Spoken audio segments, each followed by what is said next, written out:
इस press conference में मेरे साथी अधिकारी Shri Mohit Handa ji SP Hisar, Shri Maqsood Ahmed ji SP Jhansi, IAS under training Arpit Sangal ji और सिटी मजिस्ट्रेट साहब और हमारे निर्वाचन विभाग के कर्मचारी। जैसा कि आपको विदित है, जनरल इलेक्शंस लोकसभा 2024 का इलेक्शन का अनाउंसमेंट हो चुका है। ये जो शब्द मैंने कहा है इलेक्शन अनाउंसमेंट, ये सिग्निफिकेंट है जी। इसके बाद कुछ कार्य हमारे शुरू हो गए हैं। जैसे ही इलेक्शन अनाउंस होता है, मॉडल कोड ऑफ कंडक्ट वो लागू हो जाता है जी। मॉडल कोड ऑफ कंडक्ट एक व्यवस्था है जी, जिसमें सभी पॉलिटिकल पार्टीज़, सभी इलेक्शन में ड्यूटी जो दे रहे हैं लोग और आम जनता, उनकी कुछ ऑब्लिगेशंस हैं, माने उनकी कुछ जिम्मेवारियां जो उनको पूरी करनी होती हैं, वो मैं आपको बताऊंगा। लेकिन उससे पहले, जैसे आपको विदित है, फेज़ 6 में हमारे इलेक्शंस होने हैं। अधिसूचना जारी होने की तिथि 29 अप्रैल 2024 है। नामांकन पत्र दाखिल करने की अंतिम तिथि 6 मई 2024 है। स्क्रूटनी जो होनी है 7 मई तक होनी है। विड्रॉल की जो डेट है वो 9 मई है। मतदान की तिथि 25 मई है। मतगणना 4 जून को है। चुनाव प्रक्रिया पूर्ण होने की तिथि 6 जून है। Model code of conduct election announce होने के बाद जब तक चुनावी प्रक्रिया ख़त्म नहीं होती है, माने 6 जून तक लागू रहेगा। इसके बाद जैसे जैसे इलेक्शंस की डेट्स आएंगी, वैसे वैसे ड्यूटीज़ अलग अलग काम करेंगे। मॉडल कोड ऑफ कंडक्ट में सभी पॉलिटिकल पार्टी से अपेक्षित है कि वो अपना जो काम है मॉडल कोड के हिसाब से करें। मॉडल कोड के साथ साथ RPA एक्ट 1951 में कुछ ऑब्लिगेशंस होती हैं उन पे, कौन कैंडिडेट हो सकते हैं, कौन कैंडिडेट नहीं हो सकते हैं। इसके साथ साथ मैं आपको जो पार्लियामेंट्री कॉन्स्टिट्यूंसी हिसार है, जिसका नंबर 4 है, मैं as returning officer nomination accept करेंगे हम। उसके बाद हम स्क्रूटनी करेंगे उनके बाद लिस्ट होगी, सिंबल्स देंगे हम उनको, वो प्रोसीजर हम करेंगे। इस कॉन्स्टिट्यूंसी में 9 ACs पड़ती हैं, जिसमें से 7 हिसार ज़िले में है, एक भवानी खेड़ा भिवानी ज़िले में, एक उचाना जींद ज़िले में है। हमारे यहाँ पर जो पोलिंग स्टेशंस हैं अर्बन और रूरल मिलाकर 1305 हैं। पोलिंग स्टेशन लोकेशंस 586 हैं। प्रोजेक्टेड पॉपुलेशन 19,65,745 है। पॉपुलेशन डेंसिटी ये शायद ज़्यादा रिलेवेंट ना हो। पिछले पार्लियामेंट्री इलेक्शन में 72.49% का हमारा परसेंटेज रहा था, पोलिंग परसेंटेज। पिछला जो एक्सपीरियंस है वो ये कहता है कि जो अर्बन एरियाज़ हैं उनमें वोटिंग परसेंटेज स्टेट एवरेज से कम रहती है, जिसमें कि हिसार के सारे बूथ और कुछ बूथ नलवा कॉन्स्टिट्यूएंसी के हैं। जैसे कि आपको पता है कि कुछ हमारी प्रोसीजर्स एकदम से शुरू हो जाते हैं। 24 घंटे की रिपोर्ट भेजनी थी हमने गवर्नमेंट ऑफिस में। कोई भी ऐसा होर्डिंग ना लगा हो सरकार की स्कीम का हो जिसमें कि राजनेताओं की फ़ोटोज़ वगैरह दिखती हों। इसके साथ साथ 48 घंटे में हमने पब्लिक प्लेसेस से हटानी है, जैसे बस क्यू शेल्टर्स पे जो लगे हुए हैं। इसमें एक्सेप्शंस होती हैं जी, जो नहीं हटाना है हमने, जो नेशनल लीडर रहे हैं उनके स्कीम के, जैसे जो एजुकेशन के लिए जो हैं, जैसे स्वच्छ भारत मिशन, स्वच्छ हिसार, इस तरह के स्लोगन्स हैं या एजुकेशन के स्लोगन्स हैं। इसके अलावा जो पॉलिटिशियंस एक्सपायर कर चुके हैं, जो दिवंगत हो चुके हैं, उनके फ़ोटोज़ नहीं हटाने का कंपलसरी नहीं है वो। लेकिन जो रिसेंटली एक्सपायर किए हैं उनके फ़ोटोज़ हमने हटाने हैं। इसके साथ साथ जैसे वाटर टैंकर हैं जो MP लेड फंड के तहत या अदरवाइज़ दिए गए डिस्क्रिशनरी फंड से, उनमें उनके नाम को कवर करना है। कवर करने के कई तरीके हैं। कपड़ा लग सकता है, पेंट किया जा सकता है, स्टिकर लगाया जा सकता है उसके ऊपर।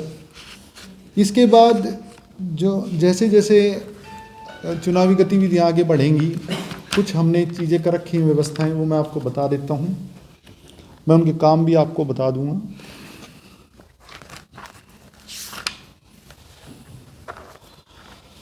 जैसे कि हम फ्लाइंग स्क्वाड्स बनाते हैं, जिसमें कि एकदम से सी विजिल पे कोई कंप्लेंट आई तो 100 मिनट, सी विजिल एक ऐप है जिसपे सिटीजन विजिलेंस, सिटीजन कोई भी कंप्लेंट कर सकता है, तो 100 मिनट के अंदर हमने उसको रिजॉल्व करना है, नहीं तो वह एस्केलेट होकर सीधा हेडक्वार्टर चला जाएगा ECI।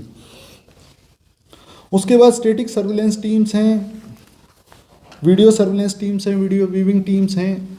इनके अलग अलग रोल हैं, मैं फिर भी थोड़ा थोड़ा बता देता हूँ उनका। स्टैटिक सर्विलेंस टीम्स हैं, जैसे नाके लगने हैं, वो एसीज में हैं, हर एक एसी में लगना है वो। इसके साथ साथ वीडियो सर्विलेंस टीम क्या करेगी, कोई जलसा हो रहा है, कोई पॉलिटिकल पार्टी इवेंट कर रही है, तो वहाँ जाकर उसकी वीडियोग्राफी करेंगे वो। और वीडियोग्राफी में ये वो उसको बोलना भी होगा कि जी ये मैं यहाँ आया वहाँ हूँ, इस पॉलिटिकल पार्टी का है, इतने लोग विद्यमान हैं यहाँ पर, ये वस्तुएं ये प्रयोग में ला रहे हैं, ये इस तरह का बात कर रही हैं। जो वीडियो सर्विलेंस टीम है वो आकर फिर अपनी जो वीडियो कंटेंट होगा, वीडियो व्यूइंग टीम है जो एक हर एसी वाइज है, वो आकर फिर उसको एक टीम वीडियो व्यूइंग टीम में एक्सपेंडिचर को बुक करने के लिए भी है कि खर्चा उसमें लिखा जाएगा कि ये कंपोनेंट इन्होंने यूज़ किया, इसका इतना खर्चा बनता है, वो कैंडिडेट के अकाउंट में या पार्टी के अकाउंट में जाना है, उसकी स्पेसिफिक गाइडलाइंस है, कौन सा खर्चा पार्टी में जाना है, कौन सा खर्चा कैंडिडेट के लिए जाना है। इसके साथ हमारे जो क्रिटिकल बूथ्स हैं उसकी कंडीशंस हैं, उसमें 4 बूथ आए 2019 के इलेक्शंस के मद्देनज़र। जो हमारी FST हैं, जिसको हम ध्यान करने के लिए FST बोल देते हैं, एक्चुअली वो फ्लाइंग स्क्वाड है। ऐसी 42 फ्लाइंग स्क्वाड हैं हिसार ज़िले के लिए 7 कॉन्स्टिट्यूंसी में। जो मैं आपको इन्फॉर्मेशन यहाँ के लिए बता रहा हूँ, वही भिवानी के जो DO हैं और जींद के जो DO हैं वो वहाँ की इन्फॉर्मेशन, वहाँ की अगर आपको वो चाहिए तो हम अलग से आपको दे देंगे, लेकिन क्योंकि ज़िले की ब्रीफिंग है तो ज़िले के हिसाब से मैं आपको बता रहा हूँ।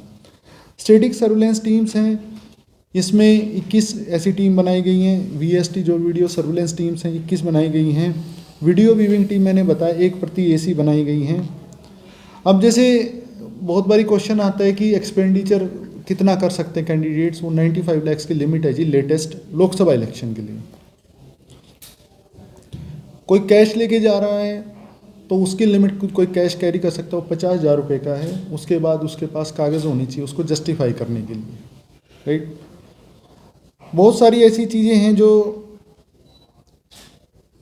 हमें रिपोर्ट्स अब आनी है, बैंक से आनी है हमारे पास रिकॉर्ड, या बैंक ने आगे इनकम टैक्स को बताना है, 10 लाख से ऊपर की ट्रांजैक्शन से, वो वाली चीज़ें हैं, वो स्पेसिफिक हमारे पास है। अब जो कमेटी ये देखेगी कि ये रिलीज़ करना है जिसमें FIRs नहीं होती हैं, जैसे रिलीज़ करना, उसके लिए ECI की ही निर्धारित एक कमेटी है, CO जिला परिषद है, जिसमें DETC हैं और DTO हैं, ट्रेजरी ऑफिसर्स। जैसे आपको पता है कि कुछ चीज़ें ऐसी होती हैं कि इलेक्शंस की मैनेजमेंट जो है उसमें कुछ प्रक्रियाएं अपनाई जाती हैं, उसे pre poll, during the poll and after the पोल।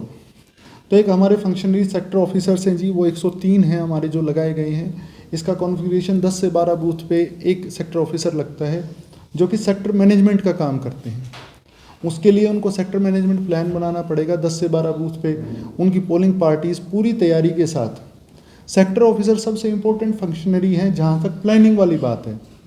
उनको खुद EVM को ऑपरेट करना, जो उनको मटेरियल दिया जाता है, जो फॉर्म्स दिए जाते हैं पोलिंग पार्टीज़ को, वो सारे सेक्टर ऑफिसर के माध्यम से ही वो मॉनिटरिंग की जाती है। ऐसे 103 लोग ऑफिसर्स हैं, ये सीनियर मोस्ट ऑफिसर्स होते हैं। इसके अलावा 14 रिजर्व में रखे गए हैं वो लोग। इन लोगों का काम होगा, यहाँ से जैसे पोलिंग पार्टीज डिस्पैच होंगी वो अपनी जगह पहुँच जाएं, जो उसका निर्धारित पोलिंग बूथ, जो कि 3rd रैंडमाइजेशन के बाद डिसाइड होता है कि कौन सी पार्टी कौन से बूथ पे जाके काम करेगी। जैसे वो चली जाएंगी वो अपना पोलिंग बूथ सेटअप कर लें। आज सेक्टर ऑफिसर्स की सेक्टर पुलिस ऑफिसर्स के साथ कंबाइन ट्रेनिंग कम मीटिंग की थी हमने, जिसमें उनको अच्छे से ग्रूम किया गया है। हमारे पास कॉम्प्लेसेंसी के लिए कोई स्पेस नहीं है कि भाई हम ये सोचें, अधिकारी कर्मचारियों को बता दिया गया है कि आपने पहले भी इलेक्शन कराए होंगे, मैंने भी पिछले इलेक्शन में मैं ARO था, हमने पंचायत के, ULB के, मैंने जो स्टेट इलेक्शन कमीशन के अंडर इलेक्शंस आते हैं वो, और ECI के अंडर वाले इलेक्शंस कराए हुए हैं। लेकिन हम फिर भी, हमने सभी सीनियर ऑफिसर्स हैं, इवन हमने अपने अंडर ट्रेनिंग ऑफिसर को, ACUT को भी असाइनमेंट्स दिए कि भाई आप इनको पढ़ो। सारे सीनियर ऑफिसर्स ने खुद वो चीज़ पढ़ी है। कुछ हिदायतें बीच बीच में आती रहेंगी, वो हम प्रेस रिलीज़ के माध्यम से या दोबारा प्रेस कॉन्फ्रेंस करके आपको बता देंगे। टाइम अभी काफ़ी है, उस तरह से 29 अप्रैल से हमारा प्रोसीजर जैसे शुरू होगा, लेकिन उसके बीच में जो भी हमारी कोई ऐसी बात नहीं कॉम्प्लेसेंसी, मॉडल कोड को लगाना, एमसीसी को एनफोर्स करके रखना सबसे बड़ा टास्क है, सबसे बड़ी प्रायोरिटी है प्रशासन की, जिला प्रशासन की। सभी इंजीनियरिंग डिपार्टमेंट्स के साथ मीटिंग कर ली गई है। कोई भी नया प्रोजेक्ट स्टार्ट करने से पहले, मतलब नया टेंडर लगाने से पहले ईसीआई की परमिशन की आवश्यकता रहेगी, वो हम सीओ ऑफिस के माध्यम से ईसीआई को भेजते हैं। वो जो कुछ जैसे स्टार कैंपेनर्स होते हैं, परमिशंस सीओ ऑफिस से होनी, उनके व्हीकल्स वगैरह की परमिशन, क्योंकि वो अक्रॉस डिस्ट्रिक्ट्स जाएंगे। अपने विद इन डिस्ट्रिक्ट की परमिशंस हम करेंगे। कुछ पोर्टल्स हैं, सुविधा पोर्टल है परमिशंस के लिए। इसके अलावा कुछ सॉफ्टवेयर्स जिला स्तर पे बनाए गए हैं, वो इसलिए बनाए गए हैं जैसे इनोवेशन हो, कुछ काम इजी हो सके हमारा। जैसे डैशबोर्ड है, जैसे हम ये मॉनिटर करना चाहें कि हमारे कितने पोलिंग बूथ सेटअप हो चुके हैं। जैसे टीम्स चली जाती हैं दोपहर में ट्रेनिंग के बाद, उसके बाद हम मॉनिटर कर पाए कितने लोग पहुंच गए हैं वहाँ पर। एक क्यू मैनेजमेंट का सॉफ्टवेयर सोच रहे हैं, इन्होंने बना रखा है यहाँ पे एनआईसी की जो यूनिट हमारी डीआईओ साहब की अध्यक्षता में। लाइन में कितने लोग, कितने बजे तक कितने लोग हैं, ताकि लोग ये पता कर सके किस बूथ पे, उस बूथ पे, फलां बूथ पे मैंने वोट डालने जाना है, कितने लोग वहाँ पर हैं। इसके अलावा जैसे जैसे हिदायतें हमारे पास आएंगी हम करेंगे। मैं आपको मॉडल कोड के कुछ फीचर्स बता देता हूँ, जो हो सकता है आपके क्वेश्चन भी हों। हमारे 72 घंटे के अंदर हमने जो प्रोजेक्ट स्टार्ट नहीं हुए हैं और जो प्रोजेक्ट स्टार्ट हो चुके हैं उनकी लिस्ट डीओ ऑफिस में आ जाएगी। हम कल तक उसका प्रिपरेशन पूरा कर देंगे। हमने, आपने देखा भी होगा शहर में एकदम से आपने फ़र्क देखा होगा, मॉडल कोड के बाद एक्टिव हो गई हैं जिन जिन, जैसे मॉडल कोड कंडक्ट के लिए नोडल ऑफिसर लगाए हैं हमने, वैसे टोटल 31 नोडल ऑफिसर्स हैं अलग अलग काम के लिए। कमीशन की तरफ से सजेस्टेड 16 नोडल ऑफिसर्स थे, लेकिन उन्होंने ये भी लिख रखा कि भाई आप अपने स्तर पे लगा लें अगर आपको ज़रूरत लगती है तो। हमने पोस्टर्स हटा दिए जी पब्लिक प्लेसेस से, गवर्नमेंट ऑफिस से। फिर भी कोई ऐसा कोई रह गया है तो वो सर्टिफिकेट ले लिया गया है, लेकिन अगर कोई गलती कहीं रह जाएगी तो उससे फिर अधिकारी से पूछा जाएगा जी ये कैसे रह गया है। कोई कॉम्प्लेसेंसी नहीं है, कोई किसी के लिए लीनियंसी नहीं है कि जी कोई अधिकारी ये कह दे जी हमने हटवा दिए हैं और वो हटे ना हो। सभी ऑफिसर्स, सीनियर ऑफिसर्स को लगाया गया है। ट्रेनिंग के जो नोडल ऑफिसर रहेंगे, शालिनी चीतल मैडम हैं, ट्रेनिंग अच्छे से करा रहे हैं। बल्कि हमने ये सोचा है कि जैसे जो सॉफ्ट कॉपीज़ हैं वो भी उनको प्रोवाइड करा दी जाएं। एम्प्लॉयज़ वेलफेयर के लिए हमने एक नोडल ऑफिसर अलग से लगाया है, डीएफएसओ साहब को। एम्प्लॉय वेलफेयर से मतलब ये है कि जिस दिन डिस्पैच होगा, रिसीट होगा, रिसीविंग टीम्स होंगी, जैसे उनका जो व्यवस्था देखनी है। दूसरा, जो पोलिंग बूथ्स पर हमारी पोलिंग पार्टीज़ होंगी। First aid box CS office के थ्रू बनते हैं, सिविल सर्जन के, वो उनको बोल दिया गया है, हिदायतें जारी कर दी गई हैं। इंजीनियरिंग डिपार्टमेंट्स का जैसे मैंने बताया आपको, बिल्कुल सख्ती से अभी भी हमारे पास कुछ आए थे प्रोजेक्ट्स, तो हमने फाइल पे लिख दिया कि भाई इसका सीओ ऑफिस से परमिशन के लिए भेजें। कोई भी प्रोजेक्ट हमारा जो अलॉट हो चुका था और उसका एक्चुअल वर्क ग्राउंड पे शुरू हो गया है, सिर्फ वही शुरू हो सकता है, अभी बाकी नहीं होंगे। चाहे वर्क अलॉट हो रखा हो लेकिन ग्राउंड पे शुरू नहीं हुआ है तो वो काम नहीं कराया जाएगा। इसके अलावा अगर आपका कोई प्रश्न है तो प्लीज़ पूछिए। वो सर, संवेदन और अति संवेदनशील कितने बूथ बनाए गए हैं और उनको किस प्रकार के अलग से किया जा रहा है? देखिए, जैसे जो आपने कहा ना सेंसिटिव और हाइपर सेंसिटिव, ये डिक्शन अब यूज़ नहीं करती ईसीआई। एक ही है क्रिटिकल बूथ। वो क्रिटिकल बूथ अभी तक हमारे पास 4 हैं। वो डेटा लॉ एंड ऑर्डर से भी संबंधित कंडीशंस हैं उसकी, और उसके अलावा वोटिंग पैटर्न से भी संबंधित है कि भाई 90% वोट होगी, 70% एक ही कैंडिडेट को चलेगी। तो ऐसे 4 आए हैं।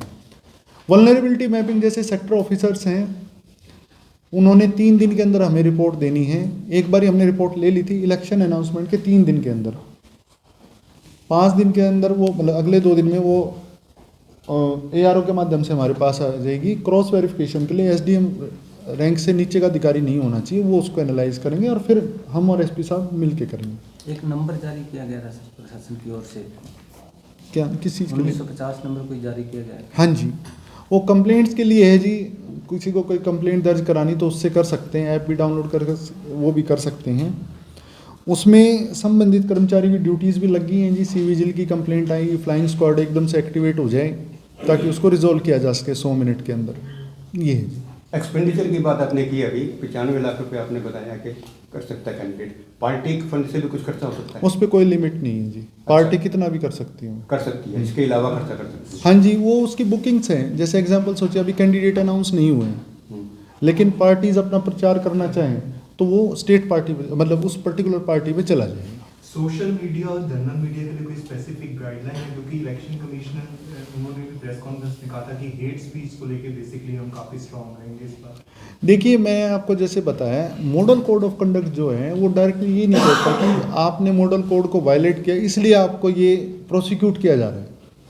जो अंडरलाइंग लॉ हैं, IPC की धाराएं हैं जिसमें कि जाति, धर्म या सामाजिक समूह के बेसिस पे कोई हेट्रेड ना फैलाए, नफरत ना फैलाए, उनके तहत प्रोसिक्यूट किया जा सकता है उनको। तो उस पर जिला प्रशासन की नज़र रहेगी? बिल्कुल रहेगी जी। 144 के जो हमने ऑर्डर्स जारी किए हैं, रेस्ट्रिक्ट किया कुछ चीज़ों के लिए, जैसे प्रिंटिंग प्रेस को रेस्ट्रिक्ट किया। आप इसके बाद उनसे मीटिंग होनी है हमारी कि भाई वो हमें कॉपीज़ देंगे, जो भी वो प्रिंटिंग करेंगे पॉलिटिकल पार्टीज़ के लिए, उसके फ्रंट में ही अपना एड्रेस, नाम, नंबर, मोबाइल नंबर वगैरह लिखेंगे, रेलेवेंट डिटेल्स। बैक साइड नहीं लिखना, फ्रंट में ही लिखना है, क्योंकि हमने एक्सपेंडिचर बुकिंग करनी है उसके हिसाब से। कोई ऐसी प्रिंटिंग प्रेस मिलती है जो अनऑथराइज वे में प्रिंटिंग कर रही है, वो एक्सपेंडिचर बुकिंग तो होगी उनकी कैंडिडेट की जिसकी होगी, लेकिन उस पर एक्शन भी लिया जाएगा। जब 144 की जो धारा का वायलेशंस करता है 188 IPC के तहत फिर उस पर एक्शन ले। 144 CRPC, उसका अगर किसी ने वायलेशन किया तो 188 IPC के तहत पब्लिक अथॉरिटी का डिसोबे किया ऑर्डर को तो वो फिर कार्रवाई की जाएगी। सर, होर्डिंग और रैली के लिए कोई अलग से स्थान निश्चित किए जाएंगे या फिर कहीं भी? हाँ जी, बिल्कुल निश्चित किया है। ARO लेवल पे वो निश्चित किए जाएंगे। अगर कोई ऐसी और उसमें भी ये बात ध्यान की जाएगी, इक्विटेबल डिस्ट्रीब्यूशन हो, कोई ऐसा भेदभाव नहीं होना चाहिए, एक पार्टी को अलाउ किया जा रहा है, एक कैंडिडेट को अलाउ किया जा रहा है, दूसरों को नहीं अलाउ किया जा रहा है। ऐसी जो शिकायतें आ जाएंगी उसको बिल्कुल ऑफिसर्स को स्ट्रिक्टली बोल दी गई है। ये बात इक्विटेबल होना चाहिए, सबको इक्वल एक्सेस हो। की बात हुई, जब ये तो गवर्नमेंट लैंड की बात हो रही है, जो गवर्नमेंट ने जो टेंडर किया हुआ है उनके लिए क्या गाइडलाइन? जैसे हमने टेंडर किया हुआ है, जैसे निगम से टेंडर हो गया, जैसे उसको हम डेजिग्नेट करेंगे। अगर हमने उनको डेजिग्नेट किया हुआ तो वो नहीं कर सकते। फिर पॉलिटिकल पार्टी की होर्डिंग नहीं लगा सकते? डेजिग्नेटेड प्लेसेस ही होंगे। अच्छा। जैसे इन्होंने कहा ना, जैसे कि निगम ने जैसे अपने होर्डिंग लगवा रखे हैं, हाँ, तो उनको भी हम डेजिग्नेट करेंगे तभी यूज हो सकते हैं पॉलिटिकल उसके लिए।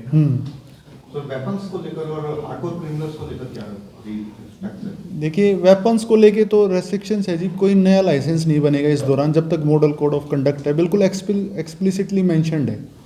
इसके अलावा जो बाकी क्रिमिनल्स के हैं, नॉन बेलेबल वारंट्स हैं, वो मैं SP साहब को रिक्वेस्ट करूंगा दोनों को अपने क्षेत्र का वो ब्रीफ बता दें एक बार प्लीज। एंड में बताएंगे अभी बता दें। सोशल मीडिया और सर बीच में रहता है, सोशल मीडिया की मॉनिटरिंग कैसे करेंगे? क्योंकि सोशल मीडिया आज के टाइम बहुत ज़्यादा चल रहा है, तो मॉनिटरिंग होगी कैसे?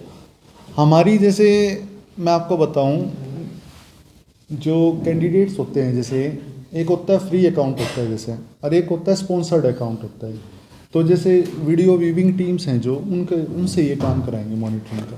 स्पेशल टीम होंगी? स्पेशल टीम्स होंगी, हाँ जी बिल्कुल। नाके लगाने की बात कर रहे थे, ये कब से प्रभावी होगा? हम उम्मीद कर रहे हैं कल से हम प्रभावित करने का कोई प्रयास कर रहे हैं जी। कितने कहाँ ये हमारे 21 जगह हैं ऐसी, स्टेटिक टीम्स 21 हैं ऐसी।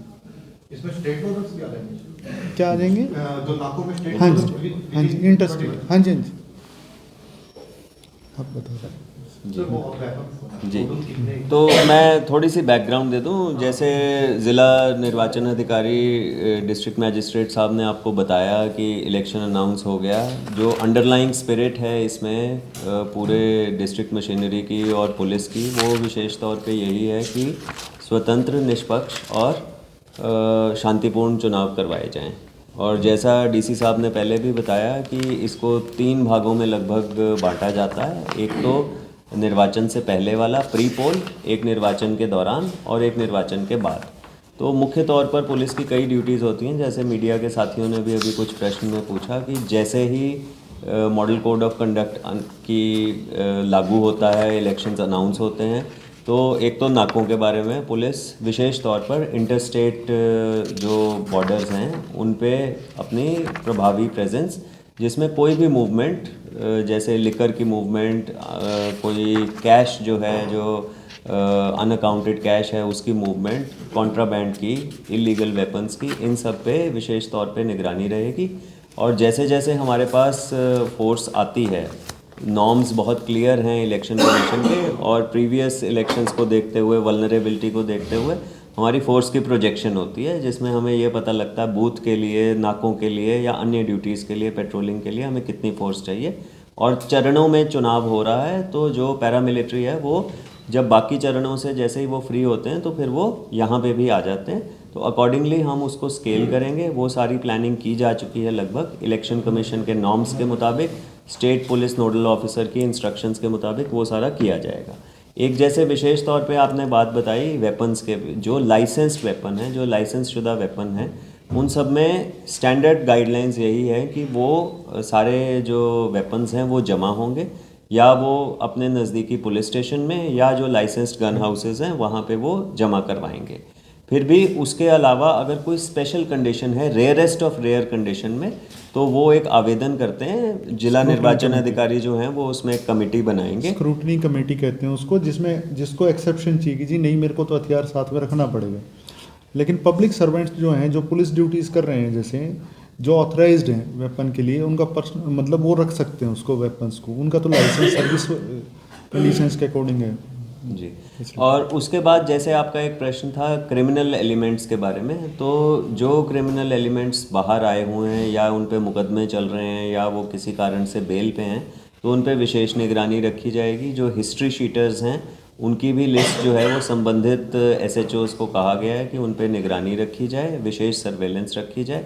जहाँ पे भी उनके विरुद्ध कोई निवारक कार्रवाई करनी है, कोई प्रिवेंटिव एक्शन करना है, वो भी इवैल्यूएट करके, एग्जामिन करके उनके विरुद्ध एक्शन लिया जाएगा। साथ ही टीम्स को विशेष तौर पे ये भी हिदायत दी गई है कि इलेक्शन प्रभावित ना हो, इसलिए जो अवैध असला अगर कहीं पे भी है, उन अवैध असले पे विशेष तौर पे निगरानी रख के उनको जब्त किया जाए और उनके विरुद्ध कार्रवाई की जाए। और जो एक हमारी before the elections immediately 72 hours 48 hours जैसे डीसी साहब ने भी बताया, तो उसमें भी हमारी विशेष निगरानी यही रहेगी कि बाहर से आया हुआ कोई भी व्यक्ति जो यहाँ का वोटर नहीं है वो इस ज़िले में ना रहे। और जो इम्पॉर्टेंट माइलस्टोन्स, इम्पॉर्टेंट इवेंट्स होते हैं, जैसे नॉमिनेशन फाइल करने के वक्त और वोटिंग के दौरान, तो जो पुलिस की ड्यूटीज़ लगती हैं, जो 3 टियर सिक्योरिटी लगती है, उन सब का इलेक्शन कमीशन की गाइडलाइंस के मुताबिक ध्यान रखा जाएगा। चाहे वो नॉमिनेशंस के वक्त हो, चाहे वो EVMs को कहीं पे सेफली सिक्योर करना है हमने, वो सारी जो कदम हैं वो उठाए जाएंगे। लिकर डिस्ट्रीब्यूशन को लेकर रहता है कि लिकर डिस्ट्रीब्यूशन रहता है वोटिंग के टाइम में, तो क्या बल्क परचेजिंग की नजर होगी कोई हमारी? हाँ बिल्कुल, मैं उसका बता देता हूँ एक्साइज के पर्पज़ से। जो उनका पहली तो बात है, जहाँ पर उनके स्टोरेजेस हैं, ECI की रिक्वायरमेंट है कि उनकी वीडियो से कवरेज होगी, ठीक है जी। जो डिस्टिलरीज हैं जो मूवमेंट करेंगे वो बिल्कुल अकाउंटिंग किया जाएगा उस चीज़ को कि किस वेंडर के वहाँ पे जा रही है, उस तरह की चीज़ें होंगी। ये खास ध्यान देने वाली चीज़ है। जैसे SP साहब ने बताया कि लास्ट का जो टाइम हो बड़ा क्रिटिकल होता है, उस टाइम पे स्पेशल सर्विलेंस रखा जाएगा कि बाहर के व्यक्ति आके जो यहाँ के वोटर नहीं हैं वो यहाँ पर मतलब ना स्टे करे इवनिंग में, रात को, मतलब उस तरह से। इसके साथ साथ जैसे मॉडल कोड ऑफ कंडक्ट है, जैसे उसमें एज ए नॉर्म ये कि गेस्ट हाउसेज में कोई भी पॉलिटिकल एक्टिविटी नहीं हो सकती, गवर्नमेंट के जितने गेस्ट हाउस हैं। दूसरी बात ये कि उसमें एक्सेप्शन हो सकती है, किसी को हेल्थ का बिल्कुल ही कंसर्न हो गया किसी पॉलिटिकल फंक्शनरी को, तो वो विद परमिशन ही स्टे कर सकते हैं वहाँ पे। यूजुअली करते नहीं हैं, लेकिन फिर भी उसके व्यवस्था है उस तरह से कि भाई आपने पॉलिटिकल एक्टिविटी तो बिल्कुल नहीं करनी है। और अगर मान लीजिए कोई political functionary with permission stay भी कर रहे हैं, तो वहाँ पे मेडिकल डॉक्टर होगा, पुलिस होगी देखने के लिए कि क्या वो कंडीशन वैसी है, और उनके लिए सर्विलेंस रखा जाए कोई पॉलिटिकल एक्टिविटी ना करें। इसके साथ साथ कोई भी ऐसा मतलब जैसे मैंने बताया इंजीनियर्स के लिए कोई भी इनोग्रेशंस वगैरह इस तरह का प्लान नहीं होगा। अगर कोई हो भी रहा है तो कोई पॉलिटिकल पर्सन उसमें एज अ कॉमन सिटीजन आ सकते हैं। ये नहीं हो सकता कि भी वो उसका लोकार्पण कर रहे हैं या फिर शिलान्यास कोई है, ऐसा कोई भी गतिविधि अब अलाउड नहीं है जी। और कुछ टोटल वेपन्स कितने होंगे? मैं आपको डेटा प्रोवाइड करा दूंगा अभी। Thank you. दोनों जगह का करवा देना सर, आरसी अगर वो तो एक ही ब्रांच से ही है, एलपीए ब्रांच से, वो यहाँ से मिल जाएगा। थैंक यू जी, थैंक यू। सबसे ज़्यादा आपका धन्यवाद, पहली प्रेस कॉन्फ्रेंस आपने बुलाई है। मैं भी पहली बार